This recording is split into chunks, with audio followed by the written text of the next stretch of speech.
Hello, my name is Rich Howard, owner of Architectural Builder Supply. This video is to bring you a closer look at a Stanley hinge. This is the kind of hinge you don't certainly sell every day. This is how it arrived. Well, there was some packaging around it, but this is a hinge you don't sell every day. I have this hinge removed from the packaging. Let's take a closer look at it. You don't sell it every day because it's a confluence of a number of things. Solid brass base material, wide throw, heavy weight, concealed bearing, and steeple tips. You don't sell one of these every day. This hinge, whoever this client is, I know who the client is. I don't know who the end user is, who the owner is. This hinge is going to last a century. This hinge will easily last a century. It is just a really great, a really nice example of hinge manufacturing from Stanley. They do it pretty well. I sell hinges from every major manufacturer. I have a direct relationship with all of those companies. I'm quite partial to Stanley, and it's because they do a good job. I'm always pleased with the fit and finish. A hallmark of good fit and finish is right here at the crotch of the hinge, right here, right here. They do a good job getting it finished inside of there.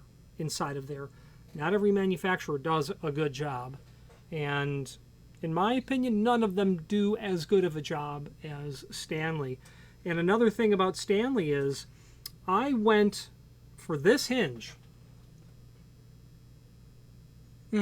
Here's what it was. This hinge has been on order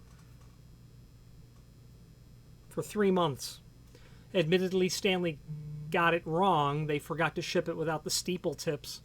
And the hinges they sent, they couldn't send just steeple kits for that. They had to remake the hinges. But the hunt started out for a hinge that was plain bearing, acorn tip. Well, not acorn tip, but an urn tip is what it really should be. It was clearly brass, had to be wide throw. The manufacturer who we were trying to match, their hinge, and I will show you that. I will show you an image of what we were matching. And I did pause this video so I could pull up that image to show you. It was actually an acorn tip is what it was. But we were looking for a plain bearing, wide throw, solid brass, decorative tip. No one could do it except Stanley. Either could or was willing to do it. Stanley stepped right in. Now, they couldn't give us that acorn tip, unfortunately, but the client said, yeah, I'll take a steeple tip. Looks really nice. So what are you going to use this hinge for? Well, let's talk about that right now. What would you use this for? If you are enjoying this video, please click thumbs up or like, and also please consider subscribing to our channel. Let's move on to the rest of the video. So very likely a residential application where you need a wide throw hinge is the bottom line. Probably a door. I'm thinking something would not be unusual to see some construction that's 100 years old and you have exceptionally thick thick walls with stonework, and you need that door to get out more than 90 degree is the bottom line. So you're going to use a wide throw hinge to move that vertical axis of pivoting out further. Now this hinge is 4.5 by 7. The height is the first dimension. It's 4.5 inch tall.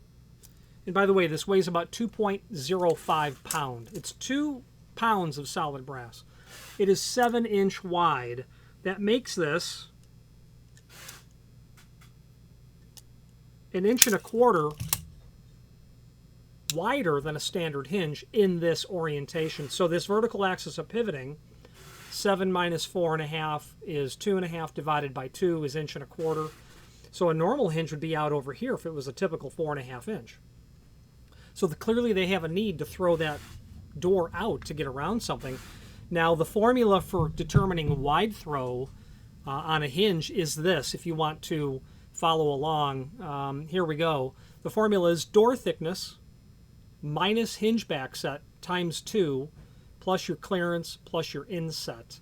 So to put that into some context, what's your door thickness? subtract the hinge back set. The hinge back set is the amount of the door that's not been mortised away for the hinge.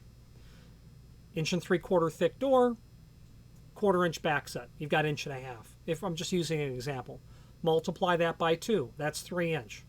Add the distance from the face of the wall, the trim, the casing, the brick mold, whatever it is, to the face of the door when the door is parallel to the wall. The door is opened completely. So whatever distance you need in there, because you're using a wide throw, not to go to 90 degree. You don't need a wide throw for that. That's when you've got to get out further. So imagine your door going to 180 degree. What's the difference? What's the distance from what surface is going to be there to the inside face of the door? That could be 0. In a knockdown hollow metal frame, in a knockdown hollow metal frame drywall style that wraps over the wall, and there's no wall condition, there's no clearance. In fact, it's a negative value. You have nothing to clear around.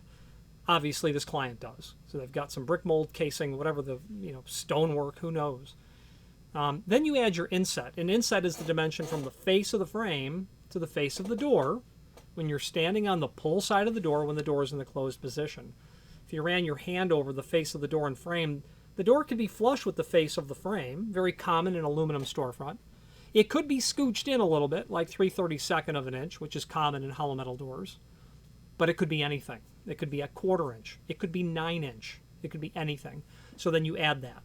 Door thickness minus hinge back set, parentheses, times 2, plus your clearance, plus your inset. Then you go to the next largest size that's available, commercially available to you. Now, that's the 4.5 by 7. This is not a 7 by 4.5. Be mindful of that. The height is the first dimension. If you tell someone that you need a 7-inch hinge, they're not thinking the width. They're thinking the height, most likely. This happens to be a CB199. That means a number of things. It means it's concealed bearing. It has all of the benefits of a ball bearing hinge, even though it's better than that.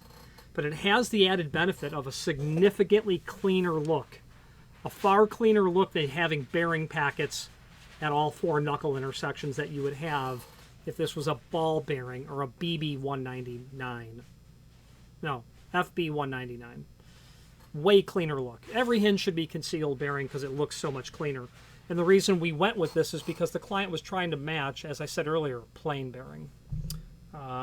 This is, that CB199 means concealed bearing. It also means a non-ferrous base material. This is 605, which makes it a polished brass finish. So this is nothing other than solid brass that's been polished and has a lacquer over it. It has CB right on it.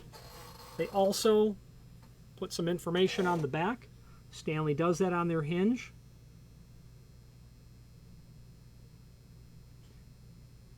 I'm not sure what OF means.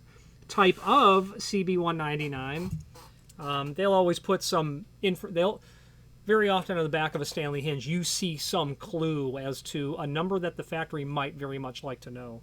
This hinge ought to be 180 thousandths thick. My caliper tells me it's 170. Admittedly, that's not a problem, although admittedly that 10 thousandths of an inch is a greater deviation than what I typically see. That should be 180 thousandths thick. Obviously, Steeple tips. We'll look quickly at the tip options from Stanley. Clearly threaded in. Obviously, they could not rework the hinges that they had sent us in error because that just had a button tip, and a button tip was just a pin principle. Both of these tips are threaded in, and that can just be threaded right on. So that's why they had to thoroughly remake them. Because the Steeple wasn't a Steeple and pin with a Steeple with a press fit cap, or however that may have been. Now, it is 5 knuckle in a CB199. Yes.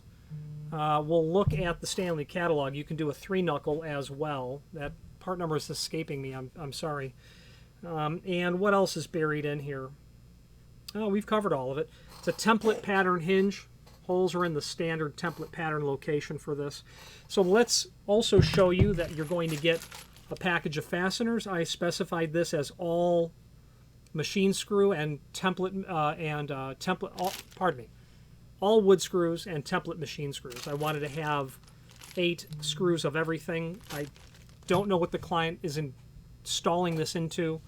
So we just said, hey, give us, 8 of each for each hinge. They'll usually include a package of cardboard shims. Let's switch to the screen view now, and let's take a closer look at some supporting information. If you are enjoying this video, please click thumbs up or like, and also please consider subscribing to our channel. Let's move on to the rest of the video. Here's the hinge that we are looking at. Let's take a look at some photographs that we have posted. This is the actual hinge itself. Very telltale sign of what solid brass looks like. From this sort of perspective, a warm sort of feeling that you are looking at just a natural base material. And that's what this is. This is a piece of polished brass, solid brass. Showing the one leaf. Nice clean knuckle assembly here. That's a concealed bearing. That's not ball bearing. That's, like I said earlier, that hinge is going to last, it's going to last decades, is the bottom line. Fold it up. Close-up view of the steeple tip itself. Stanley CB. Much closer view via a macro lens. Then your fasteners. Those are going to be those fasteners. Like I said before, you've got to specify. It's going to be hard to come up with polished brass, machine screws on a Saturday morning.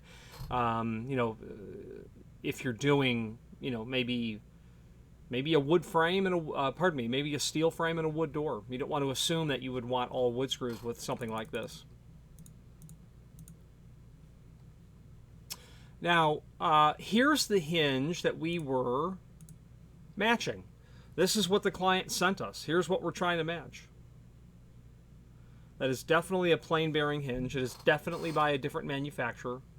Acorn tip. Given the age of the hinge, I have every reason to believe that it is solid brass. But that same manufacturer could not duplicate this hinge in the year 2021. They just couldn't. They can't make it.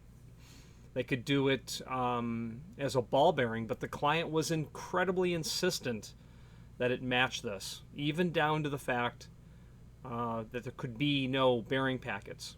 And when you study this knuckle assembly, yeah, that's a plain bearing hinge. And when I let the client know that that was going to be a problem and if they would take a ball bearing hinge, the answer was no. It needed to match that.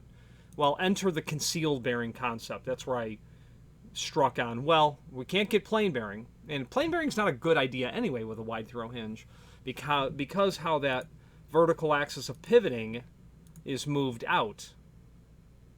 Okay, wide throw hinges are not load bearing hinges. So you certainly want every advantage in your favor when it comes to carrying the load of the door. And you can just tell that, it's a fairly reasonable match that we have here.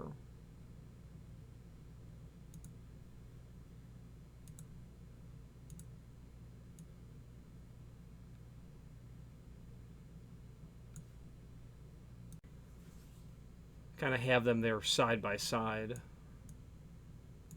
Not awful. Not awful at all. So that was the mandate. That's what we came up with. So it turned out pretty well, in my opinion. Now, let's take a look at the cut sheet that's down below. This is a 3-page affair. It's going to show us the different concepts of what we're dealing with. First of all, it's a wide throw. And if you recall back, here's our formula. This is the formula shown. So you don't just order a 7-inch hinge because, oh, I want a 7-inch hinge. Well, okay, fine, but run the formula. And that formula was, it's not listed on this page, but it's, again, it's the door thickness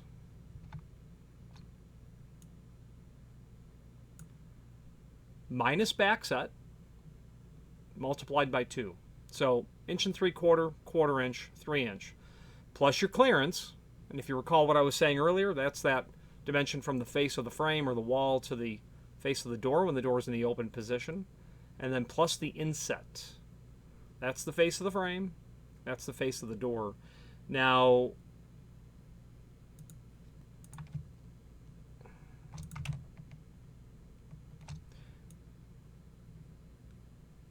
here's a frame. Let's do this.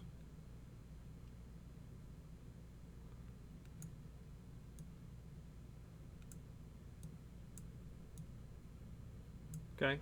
Inset. Dimension from the face of the door to the face of the frame. This door could also easily have been flush, where there is no inset. This door could also have been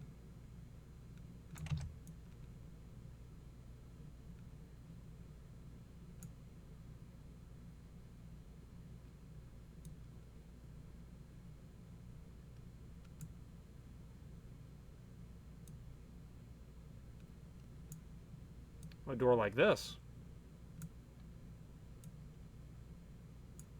Then we'd have our other jamb over here. We'd have our stop. Okay, great. Where you have literally this epic wide throw hinge. Let's say that this is 14 inch. I'm not exaggerating. These things exist, especially in 19th century homes where there wasn't structural steel to carry the weight of, a 3-story, southern mansion. Well, the point of the matter is, here's inset, face of the frame to the face of the door. Very wide throw hinge would be involved in here. Okay, that's inset. So it could be 0. It could be like just less than 1/8 of an inch, or it could be 7 inches. Who knows? It could be anything. So anyway, that's inset. So you run all that together: door thickness minus backset times 2, plus this, and you then go to the next largest commercial size. You could run that formula and it says 6 3/8. Well, there is no 6 3/8. There is no 6 1/2. 7 would be the answer. Now, moving on in our cut sheet, we get to the steeple tip, just to show you what that steeple tip looks like. Available on the CB concealed bearing.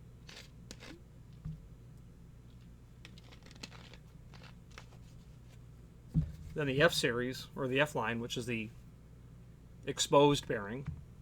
Then we have our page on the CB199 itself. CB199, made of brass or bronze, polished and plated or painted. Stanley will do painted finishes over a non-ferrous base material. This table does not show their wide throw availability, but wide throw is going to be like 3.5 by 5, 3.5 by 6, 4 by 5, 4 by 6, 4 by 7, 4.5 by 5, 4.5 by 6, 4.5, 7, and I think to get to 8 inch, it's going to be 5 by 6, 5 by 8, and then you can do 6 inch tall. The widest wide throw, I actually stock them some 10 inch and 12 inch, but that's a very different animal when you get out that far. And I have published a video, a CAD drawing, showing what happens when you have a extremely wide hinge and how it affects, just to draw this in grotesquely out of scale.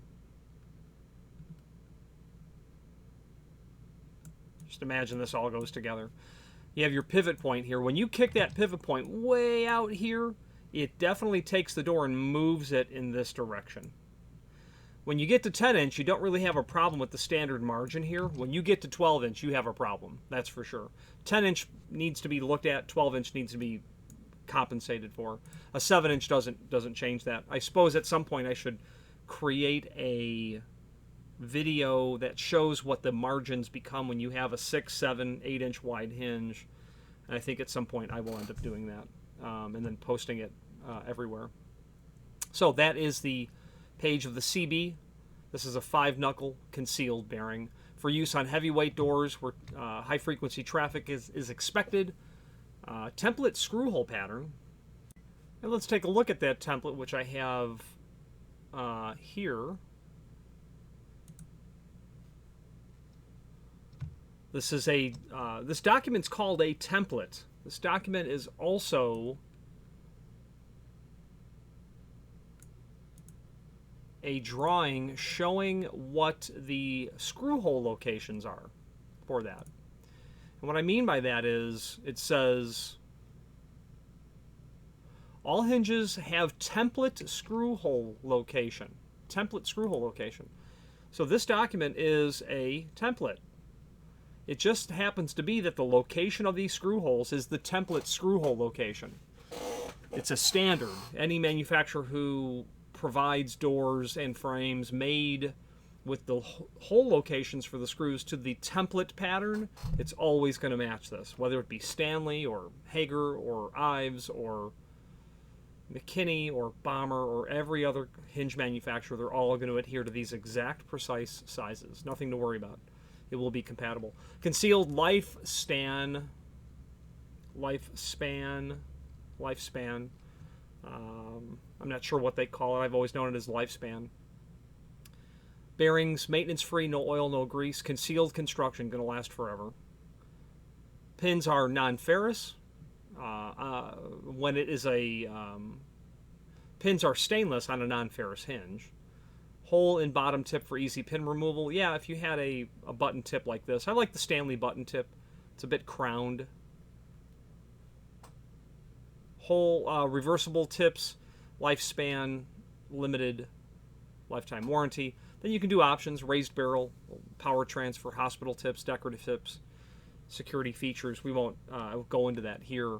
Now there is a link below this video as seen here to the manufacturer's page. And from here, you can pull up not only all of the Stanley products that we sell by means of this horizontal navigation, but also a link to the manufacturer's website, as well as a link to the full product catalog. The one that I use is this 2010 architectural hardware catalog. It's an oldie but a goodie, and it gives you everything that you will need to know when it comes to Stanley hinges. I don't believe anything's really changed.